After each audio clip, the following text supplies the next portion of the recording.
Oke, selamat datang di Criminal Store.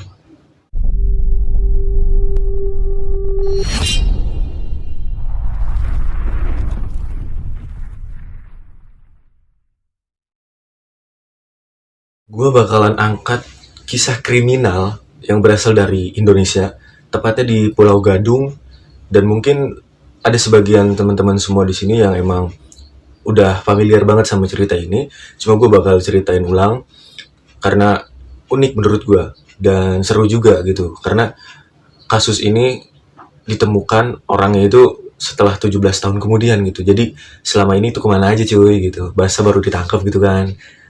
Jadi kalau misalkan lu penasaran sama kisah yang bakal gue bawain, jadi lu harus tonton video ini sampai selesai. Seperti yang gue bilang tadi, kisah kriminal ini berasal dari Indonesia, tepatnya di Pulau Gadung. Pelaku ini bernama Baikuni, atau biasa dikenal dengan sebutan Babe. Si Baikuni ini atau si Babe ini lahir pada tahun 1961 di Magelang, Jawa Tengah. Nah, kenapa gue angkat kisah ini? Karena si Baikuni ini baru ketangkap setelah 17 tahun kemudian. Tepatnya baru ditangkapnya itu pada tahun 2010.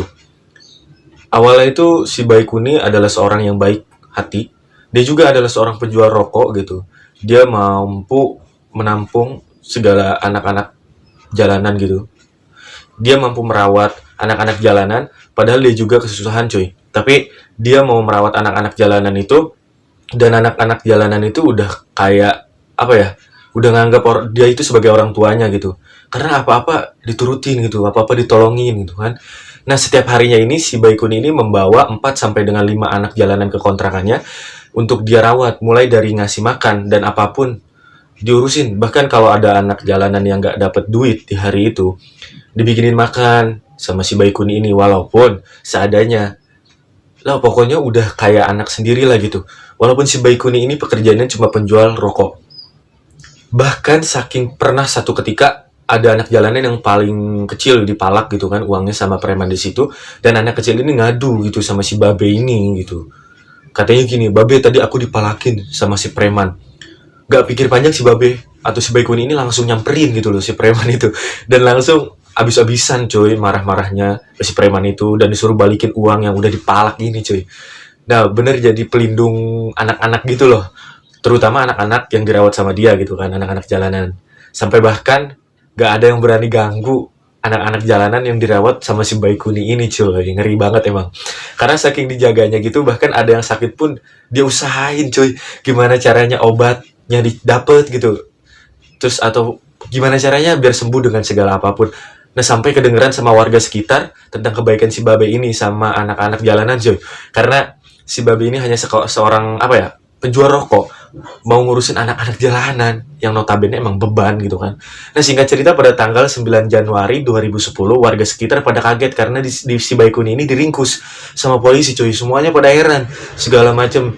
Sampai warga di sana membela si Baikuni ini atau si Babe ini karena dikenal sebagai seorang malaikatnya anak-anak jalanan gitulah. Dan bahkan anak-anak jalanan yang dirawatnya itu ikutan nahan juga supaya Baikuni ini gak dibawa cuy. Padahal si Baikuninya aja udah nggak ngelawan, kayak pasrah aja gitu loh, kayak seolah gue tahu gue bakal ditangkap gitu. Singkat cerita lagi, si Baikuni ini dibawa ke kantor dan diinterogasi gitu kan. Kalau kata polisinya, kamu kenal nggak anak yang bernama Ardiansyah gitu.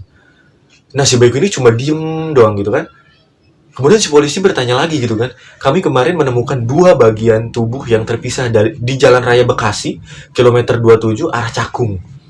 Karena menurut informasi warga dari sekitar, anak ini terakhir kali dilihat itu main ke kontrakannya gitu loh.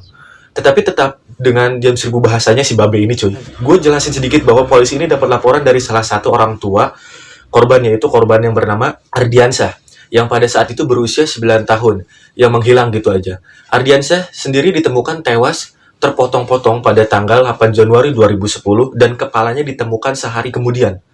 Ngeri coy. Lalu polisi tanya-tanya kan tentang kebenarannya, bahkan polisinya juga bertanya sama anak-anak jalanan dan jawabannya sama, bahwa Ardiansyah terakhir kali dilihat bersama Baikuni di kontrakannya gitu. Tapi pas Baikuni ini ditangkap, dia belum jadi tersangka. Hanya saja dia ditangkap jadi saksi dulu gitu kan. Karena takutnya kan si Ardiansyah habis dari kontrakan Baikuni mau kemana dulu gitu kan. Jadi nggak kemungkinan di situ gitu. Jadi polisi berjaga-jaga juga. Nah, setelah diinterogasi terus-menerus, akhirnya Baikuni ini ngaku sendiri, cuy, bahwa dia adalah pelakunya. Sampai si polisi ini bertanya, kenapa kok sampai tega ngelakuin ini, cuy, gitu kan. Dan Baikuni ini ngejawab gitu, kayak enteng. Abisnya saya kesel sih, gitu kan. Dia nggak mau diajak berhubungan sama saya, Pak. Jadi alasannya karena tidak mau diajak berhubungan gitu. Ya, jadi Baikuni ini salah satu penyuka sesama jenis lah. Dia juga sekarang nekrofilia atau orang yang punya kelainan suka berhubungan dengan mayat, cuy. Si Baikuni ini juga mengakui bahwa korbannya bukan cuma satu orang. Bahkan ada 14, cuy. Selama jangka waktu 17 tahun itu. Dan korbannya adalah anak-anak di usia 4 sampai 14 tahun. Tapi polisi kan nggak nemuin jasad yang lainnya gitu kan. Sampai pada akhirnya polisi geledah kontrakannya si Baikuni ini atau Babe ini dan menemukan golok di atas tumpukan kardus dan ada baju-baju anak kecil yang ada bercak-bercak darahnya. Dan pada akhirnya si Baikuni ini dinyatakan bersalah, cuy. Nah, semua penasaran kan kenapa si Baikuni ini bisa melakukan hal tersebut. Dulu orang tuanya si Baikuni ini seorang petani yang bisa dibilang sangat kekurangan hidupnya dan masa kecilnya itu kurang bahagia. Kurang bahagianya itu bukan berarti karena sering dipukul atau sering dicaci maki sama orang tuanya, bukan. Tapi karena si Baikuni ini hobi banget gak naik kelas, cuy. Karena gak pernah naik kelasnya ini dia sering dibully. Pas si Baikuni ini berumur 12 tahun, dia masih kelas 3 SD, cuy. Lu bisa bayangin berapa kali dia nggak naik kelasnya, cuy. 12 tahun. Sampai pada akhirnya si Baikuni ini kabur ke Jakarta dengan duit seadanya. Terus dia ngamen di daerah lapangan Benteng. Karena nggak punya saudara ataupun kenalan sekalipun. Sampai pada akhirnya si Baikuni ini bertemu dengan para preman-preman, coy, di situ. Terus dia ini ditangkap, dipaksa untuk berhubungan sama si preman itu. Dan lu semua bisa tahu lah, cuy, traumanya si Baikuni ini berasal dari mana. Ya, tepat dari si preman-preman itu. Si Baikuni ini dijatuhi hukuman seumur hidup pada tanggal 6 Oktober 2010 dan Hakim Pengadilan Negeri Jakarta Timur. Kemudian, Baikuni melakukan banding di Pengadilan Tinggi Jakarta. Dan Pengadilan Tinggi Jakarta menjatuhkan hukuman mati kepada Baikuni. Tim pengacara Baikuni kemudian melakukan kasasi atas putusan Pengadilan Tinggi Jakarta. Mahkamah Agung menolak kasasi Baikuni dan tetap menyatakan Baikuni bersalah. Telah membunuh 14 anak laki-laki dan memutilasi 4 diantaranya. Lu bisa bayangin, cuy, berapa ngerinya kisah ini. Dan ini beneran-beneran terjadi gitu kan. Di Jakarta, di Pulau Gadung. Pokoknya pesan gua, hati-hati aja, terutama buat anak-anak kecil. Walaupun kisah ini kisah yang udah lama, tapi kenapa gue angkat karena gue mau ngasih pelajaran juga sama teman-teman semuanya. Karena yang nonton ini juga bukan cuma anak kecil doang, ya. Oke, mungkin segitu aja yang dapat gue ceritain atau gue kisahkan kembali. Jadi tunggu video gue selanjutnya. See you next time.